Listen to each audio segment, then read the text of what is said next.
Tracking team progress is essential for efficiency, but how can you quickly identify bottlenecks and ensure work is moving forward? With the Time and Status Report app, team leads and project managers gain powerful insights into workflow efficiency, helping them oversee work distribution and identify delays. We'll start with the Time and Status Report, showing how Agile tools helps monitor teams, time estimates, completion percentages, and workflow trends. But that's just the beginning. We'll dive deeper with advanced reports like the summary report for high-level overviews, time with assignee reports to pinpoint delays, and time between status transitions to analyze workflow slowdowns. Plus, we'll explore how to export data to BI tools like Power BI for even greater analysis. Ready to streamline your team's efficiency? Let's get started. Let's head over to the reports and let's take a look at the Time and Status Report. Now, the Time and Status Report will show how Agile Tools tracks progress and ensures work is moving forward efficiently. So here we can let's go back to our Boxcraft project. And we get a view of all of the issues that are in the project right now. And we can see, how long it's been in to do, how long it's been in progress, how long it's been done. So this is really great overview information here. We can see we've got a bunch of issues here that are still in to do. They've been there for almost 9 weeks, for over 9 weeks. So we need to get either those scheduled or put into a sprint. We've got some things that are in progress, been in progress for 5 weeks. So we can get a really good view of what's going on here. We can, we could bring this down to just the sprint itself to see by sprint. So we've got one story here that's still in progress. Probably there's subtasks that are still outstanding. So it was in to-do status for a week and 4 days. It's been in progress for 7 weeks, 4 days.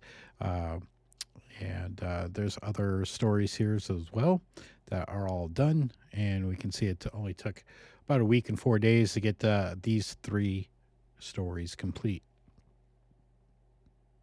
So really fascinating way to be able to, quickly see all of your issues. Where are the bottlenecks? What things are taking a long time that you can't typically get with regular Jira. Let's do a deeper dive in some of the more advanced reports. The first one I want to take a look at is time with assignee. So you as a project manager might want to know, okay, there's some issues that are taking a long time, but maybe you want to see who's taking a long time on certain issues and how can we get those moving.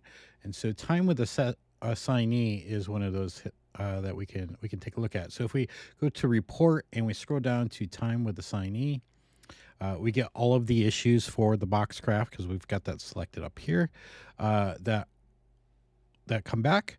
And so for each issue, we have what status it's in and who's it's currently assigned to, when it was created, and then listed out over here are all of the potential assignees that it could be assigned to.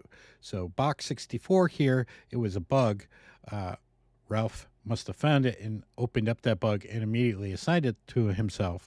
But it's been open in to do for 7 weeks and assigned to Ralph. He just hasn't taken a look at it. So that might be hey, this is something we need to jump on right away. It's been reported for 7 weeks. Let's get this assigned. Let's get this into in progress and get this moving. Again, we've got all of the same filters up here. So let's jump into the first sprint and just see how things are going there. We have our 4 stories, and we can see the first one here was unassigned for 11 minutes, and then got assigned to Peter for 9 weeks, and it's still in progress. So maybe we need to go talk to Peter and say, hey, what's wrong with box 48? What's taking you so long there? Box 24 was unassigned for 20 minutes, and it was with Ralph for nine weeks as well, but it is done, so we don't really need to worry about that there. Same with box 16 and box 8. So really, if we look at the issues from the sprint, we've got this one that sort of is an outlier here, and we need to go talk to Peter. Why is this taking so long? Why hasn't this been completed? Another report that's handy if you want to see how long issues were with a particular assignee for which status that they were assigned in. We could go to pull down the reports and scroll down to time with assignee per status. And so here we still have our same sprint here and the same 4 issues come back, and we can see that box 24 that's assigned to Ralph it has been done for 5 weeks. It was in progress for 1 week, 4 days, and it was in to do for 1 week. So it's kind of interesting to see, how long it took this issue to become done. It took 1 week for it to be worked on. Another report that might be helpful is trying to determine how long it takes between statuses. So maybe you want to see how long did it take for an issue to be in progress. Here we can see how long it was in progress, but what was the actual time? So there is a report called time between status transitions. So here we can, I've set up a line here that is going to report on when it first went into in progress. So the first transition in progress, you just give it a name. This is the column title. So the first time it's gone into in progress, remember we can go back and forth between done and back in progress. So this is going to calculate from the first time it goes into progress to the last transition it goes into done. So how long from that first time to the last time? Not, so like it could be in the done status for like 3 days, but then went back into in progress for a week.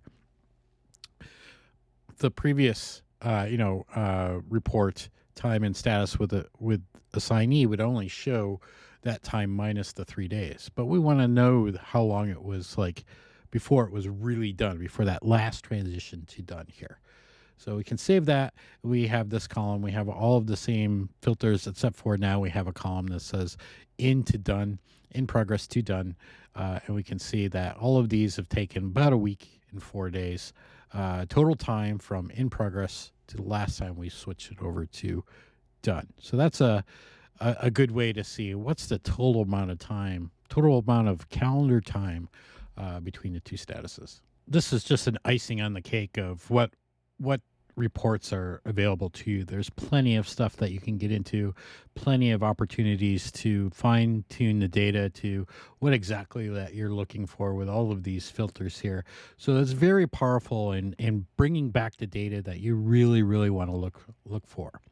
Another thing that's really powerful with all of this data is the ability to export that. So if you go up to this more menu here, there's a JSON feed link. And so when you click on that, it generates a full-on link, big, huge link that you can copy, and then you can paste that into your business intelligence app that you are using. Power BI being one of them that you can paste this JSON feed into, and you can get more enhanced look at the data to see more information about all of the issues that you're working on. So even more powerful is to take that data and send it over to a business intelligence app. Like what you see? Contact us to get a personalized demo to understand what the time and status reports can do for you. Or you can head over to rvssoftek.com to understand how to install a time and status report app into your instance today.